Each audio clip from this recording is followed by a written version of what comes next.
Hello everyone, कैसे हैं आप लोग। आई होप आप सभी अच्छे ही होंगे। तो आज हम आप लोग के लाए हैं मॉक टेस्ट 170 और ये मैथ से संबंधित होंगे। तो आज हम मैथ के प्रत्येक टॉपिक से एक प्रश्न को लेके आए हैं जो आपके एग्जाम के लिए बहुत ही ज़्यादा इंपॉर्टेंट होंगे और इन सभी प्रश्नों को बिल्कुल बेसिक से और कॉन्सेप्ट के साथ समझेंगे। तो आप लोग वीडियो के अंत तक बने रहिएगा। तो चलिए शुरू करते हैं।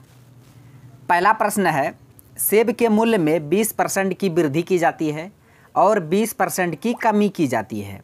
शुद्ध प्रतिशत कमी कितनी है आपको बताना है। तो ऐसे प्रश्न जब भी पूछेगा तो कुछ नहीं करना आपको।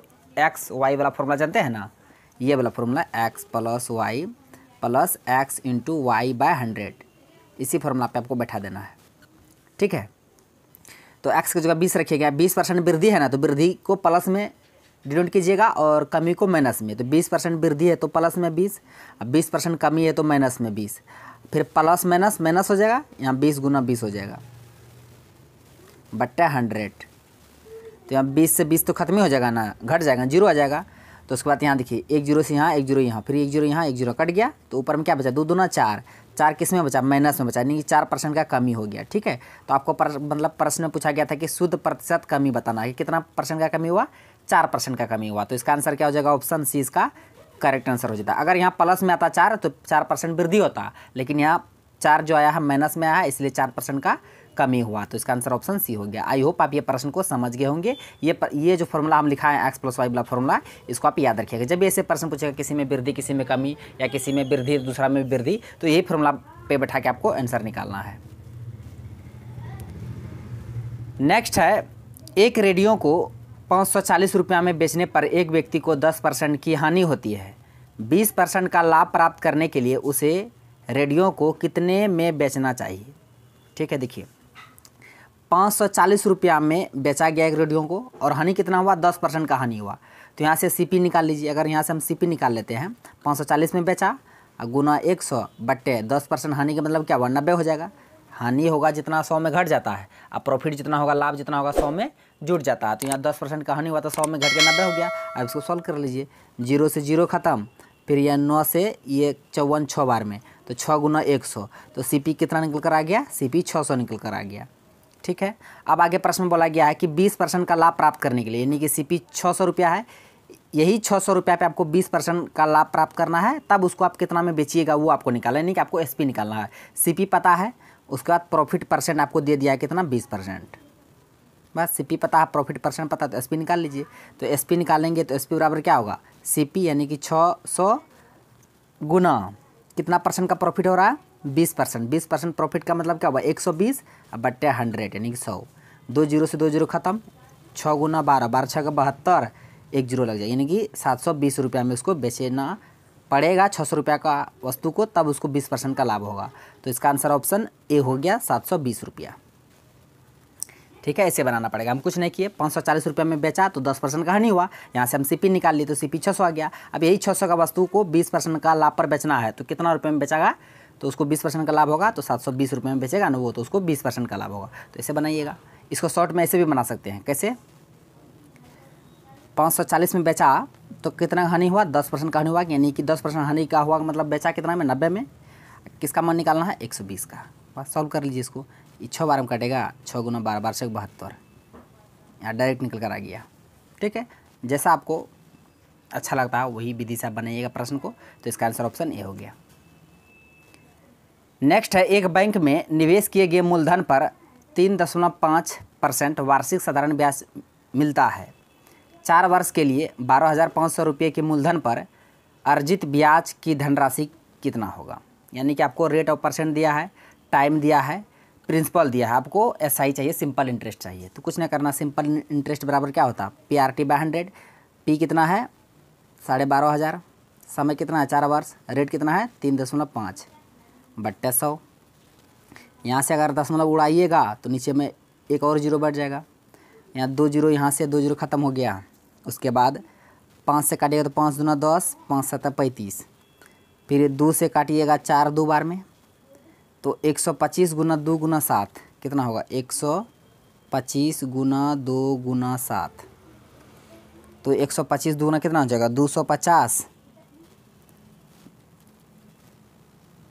एक न्यू पेज ही ले लेते हैं, 125 गुना 2 गुना 7 है ना, गुना के 5 गुना 10, 2 दूना 4, 1 5, 250 गुना 7, फिर 0 7 50 35, 7 दूना 14 3 17, यानी कि 1750 रुपया। तो इसका आंसर ऑप्शन सी हो गया। सब कुछ दिया हुआ था आपको, प्रिंसिपल दिया हुआ था, रेट ऑफ इंटरेस्ट दिया हुआ था, टाइम दिया था, आपको सिंपल इंटरेस्ट निकालना था, बस सूत्र में बैठा के निकाल लीजिएगा। नेक्स्ट है, एक वस्तु के अंकित मूल्य पर 10% छूट देने के बाद एक व्यापारी 5% का लाभ कमाता है। यदि वस्तु का क्रय मूल्य 300 रुपया है तब अंकित मूल्य कितना होगा। तो ऐसे प्रश्न जब भी पूछेगा ना, अंकित मूल्य और सीपी दिया रहेगा, सीपी और एमपी का, तो इसको ऐसे बनाना है। इसका फॉर्मूला था, बहुत इंपॉर्टेंट फॉर्मूला होता है, उसे देख लीजिएगा। एमपी बटा सीपी, एमपी बटा सीपी होता है। उसके बाद 100 प्लस प्रॉफिट, प्रॉफिट रहेगा तो प्लस, लॉस रहेगा तो माइनस, ठीक है, परसेंट बटे 100 माइनस डिस्काउंट परसेंट, जितना छूट देगा। इसी फॉर्मूला पे आपको बैठाना है। एमपी का मान कितना दिया हुआ है, एमपी का मान निकालना है तो एमपी की जगह एमपी रह जाएगा। सीपी का मान दिया हुआ 300 रुपया, प्रॉफिट दे रहा 5%, तो 100 में 5 जुड़ जाएगा तो 105, बटे डिस्काउंट कितना हुआ है, दिया हुआ है 10%। 10% डिस्काउंट का मतलब क्या हुआ, 90 हो जाएगा, क्योंकि 100 में घट जाएगा।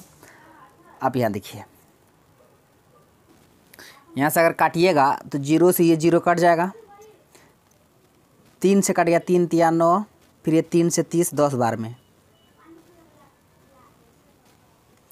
फिर ये 3 से 105 काट गया कितना बार में, 3 तिया 9, 3 5 15, 35 बार में। अब 35 गुना यहाँ इधर 10 है, तो 35 गुना 10 कीजिए कितना होगा, 350। तो एमपी का मान कितना निकल कर आ जाएगा, एमपी का मान निकल कर आ जाएगा 350। तो आपको एमपी ही निकालना था, मार्क प्राइस, तो इसका आंसर ऑप्शन डी हो जाएगा 350। ये फॉर्मूला को आप याद रखिएगा, जब भी एमपी सीपी का मतलब संबंध दिया रहेगा, रिलेशन दिया रहेगा, और एक बार छूट दिया रहेगा, एक बार परसेंट प्रॉफिट परसेंट दिया रहेगा या लॉस परसेंट दिया रहेगा, तब इसी फॉर्मूला पे आपको बैठाना है कि एमपी बटा सीपी इक्वल 100 प्लस प्रॉफिट होगा तो प्रॉफिट, लॉस होगा तो माइनस में, अब बट्टे 100 माइनस डिस्काउंट, डिस्काउंट हमेशा माइनस में होगा, 100 में घट जाएगा। नेक्स्ट है, एक निश्चित राशि पर 10% प्रति वर्ष ब्याज दर से 3 वर्षों के लिए चक्रवृद्धि ब्याज और साधारण ब्याज के बीच का अंतर 1705 रुपया है, मूलधन ज्ञात कीजिए। देखिए, दो फॉर्मूला होता है, एक 2 वर्ष के लिए एसआई और सीआई के बीच अंतर, 2 वर्ष के लिए एसआई और सीआई के बीच का जो फॉर्मूला होता है अंतर बराबर 2 वर्ष के लिए अंतर बराबर होगा P इंटू R/100 का स्क्वायर। ये 2 वर्ष का होता है, जब CI SI के बीच 2 वर्ष का डिफरेंस हो, CI और SI के बीच 2 वर्ष का डिफरेंस हो जब, तब ये फॉर्मूला आता है अंतर बराबर डिफरेंस बराबर P इंटू R/100 का स्क्वायर। जब 3 वर्ष हो डिफरेंस CI और SI में, 3 वर्ष के लिए जब CI और SI के बीच कितने टाइम का डिफरेंस हो, 3 वर्ष का, तब होता है अंतर बराबर, ये तो रहेगा ही P इंटू R/100 का स्क्वायर, फिर 300 प्लस R/100, ये होता है आपका 3 वर्ष का फॉर्मूला जब डिफरेंस हो CI और SI में। तो इसी फॉर्मूला पे आपको बैठाना है। प्रश्न में देखिए 3 वर्ष का डिफरेंस है, तो इसको बैठाइए, अंतर बराबर होगा डिफरेंस बराबर P इंटू R/100 का स्क्वायर इंटू 300 प्लस R/100। तो अंतर दिया हुआ 1750, ये 1750 कहते हैं, 1705। P आपको निकालना है, R का मान दिया हुआ 10%, तो 10/100 हो जाएगा, इसी का स्क्वायर हो जाएगा, प्लस 300, R का मान 10 दिया हुआ बट्टे 100। इसको सॉल्व कीजिए आप, 1705 P 10/100 था, तो यहाँ कट जाएगा ना, रुकिए एक बार लिखिए देते हैं, 10/100 था, ये था, फिर 300 प्लस 10/100, यही था, ये तो कट जाएगा 10 बार में, तो 1705 बराबर P इंटू ऊपर में एक बचा, 1 का स्क्वायर 1 हो जाएगा, नीचे में 10 बचा, तो 10 का स्क्वायर 100 हो जाएगा, इंटू 300 में 10 जुड़े 310 हो जाएगा, बट्टे 100। आप यहाँ से काटिए, 1 0 से 1 0 ख़त्म।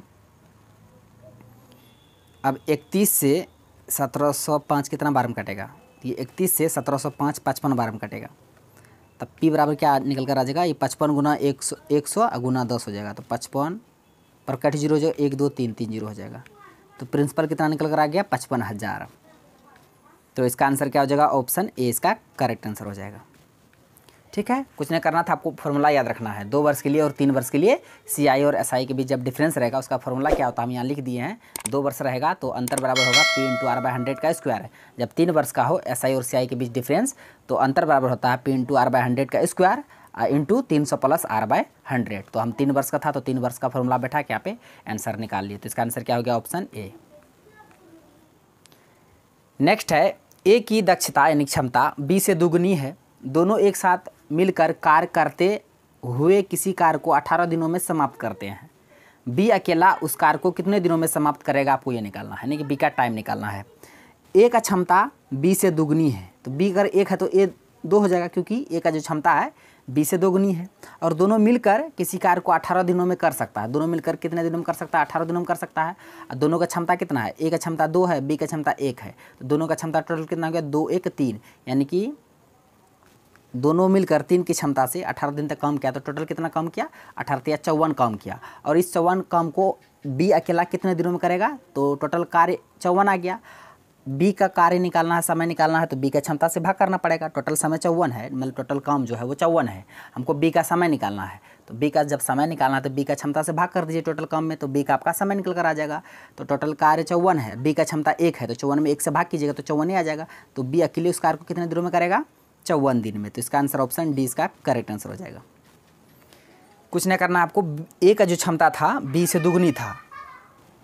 A का क्षमता B से दोगुनी था, तो B का क्षमता अगर 1 मान लिए तो A का क्षमता 2 हो जाएगा, दोगुनी कर रहा था प्रश्न में। अब दोनों मिलकर एक कार्य को 18 दिनों में कर सकता था, तो दोनों का क्षमता 3 है, तो 18 × 54 यानी कि 54 काम कर दिया दोनों मिलकर। अब वही 54 काम को कहता है कि B अकेला कितने दिनों में करेगा, तो B का क्षमता से भाग कर दिए तो 54 आ गया, तो 54 दिनों में B अकेले उस कार्य को करेगा। नेक्स्ट है, एक रेलगाड़ी 60 किलोमीटर प्रति घंटा की एक समान चाल से चल रही है। यह 15 सेकंड में एक रेलवे प्लेटफॉर्म को पार करती है। यदि प्लेटफॉर्म की लंबाई 130 मीटर है तो रेलगाड़ी की लंबाई कितनी है। तो देखिए आपको क्या निकालना है, रेलगाड़ी की लंबाई। दूरी बराबर क्या होता है, डिस्टेंस बराबर होता है, दूरी बराबर होता है स्पीड इंटू टाइम होता है। बस इसी फॉर्मूला पर आपको बैठाना है। दूरी डिस्टेंस कितना है, एक प्लेटफॉर्म की लंबाई दिया हुआ, यानी प्लेटफॉर्म को पार कर रही है, तो दूरी जो हो जाएगा, ट्रेन की लंबाई x मान लीजिए और प्लेटफॉर्म की लंबाई कितना 130, तो ये दोनों जुड़ के टोटल दूरी हो गया आपका। x ये ट्रेन की लंबाई है और प्लेटफॉर्म को पार कर रही है, तो अपना लंबाई तो पार कर भी करेगा और साथ साथ प्लेटफॉर्म की भी लंबाई पार करेगी, वो उसका ओरिजिनल डिस्टेंस हो जाएगा। तो मतलब ओरिजिनल डिस्टेंस कितना हो गया, x + 130, क्योंकि x हम ट्रेन का लंबाई माने हैं और 130 प्लेटफॉर्म की लंबाई है, तो दोनों की जो लंबाई ऐड होके टोटल डिस्टेंस आ जाएगा। डिस्टेंस बराबर क्या आता है, स्पीड इंटू टाइम। स्पीड दिया हुआ है 60, ये किलोमीटर पर आवर में, इसको मीटर पर सेकंड में बदलिएगा तो 5/18 से गुना करना पड़ेगा, इंटू टाइम का मान 15 सेकंड दिया है। इसको आप सॉल्व कर लीजिए, काटिएगा तो 3 × 5 = 15, 3 × 6 = 18, 6 से 60 10 बार में।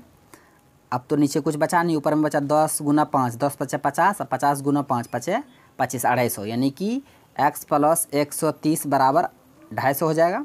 तो x का मान कितना निकल कर आ जाएगा, x + 130 बराबर 250, तो x का मान 250 में 130 घट जाएगा, 0, 5 में से 3 गया 2, 1, यानी कि ट्रेन की जो लंबाई x माने थे, तो ट्रेन की लंबाई कितना निकल कर आ गया 120 मीटर।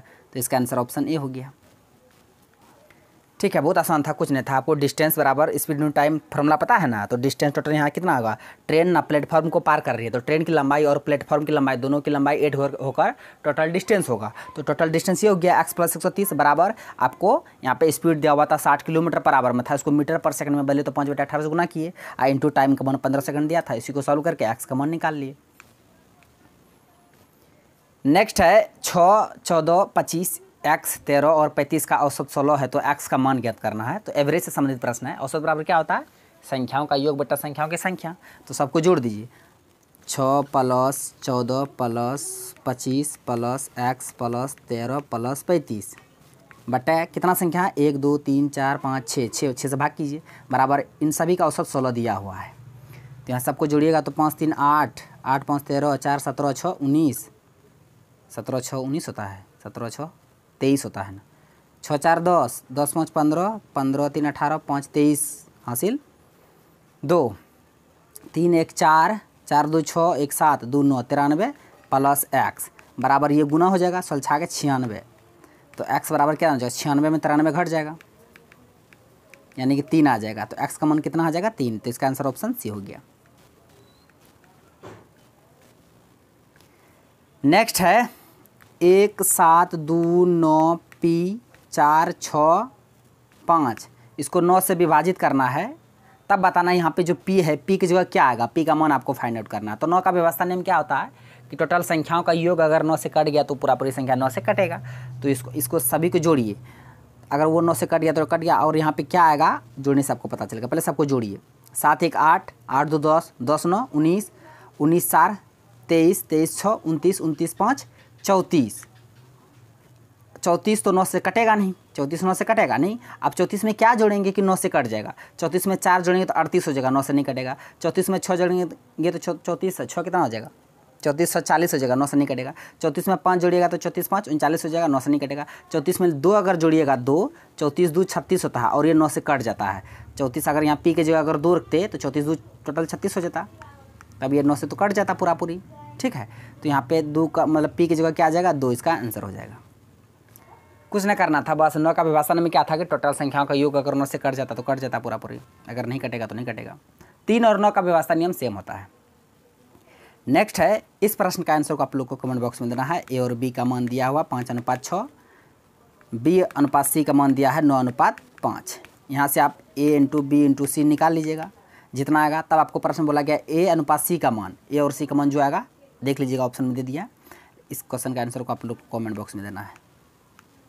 ठीक है, हम तो आधा तो सॉल्व कर दिए, अब आगे आंसर को आप लोग को देना है कमेंट बॉक्स में। तो फ्रेंड्स, आज का प्रश्न बस यहीं तक था, सारे प्रश्न को हम विद कॉन्सेप्ट के साथ बता दिए। आई होप आपको वीडियो पसंद आया होगा। यदि वीडियो पसंद आया तो मेरा वीडियो को लाइक कीजिए तथा मेरा यूट्यूब चैनल कर दीजिए सड्डा को सब्सक्राइब करिए और बेल आइकन को भी हिट कर दीजिए, ताकि हर एक लेटेस्ट वीडियो का नोटिफिकेशन तुरंत आप तक पहुंच जाए। थैंक्स फॉर वॉचिंग वीडियो, धन्यवाद। अब मिलते हैं नेक्स्ट वीडियो में नेक्स्ट टॉपिक के साथ, तब तक के लिए जय हिंद।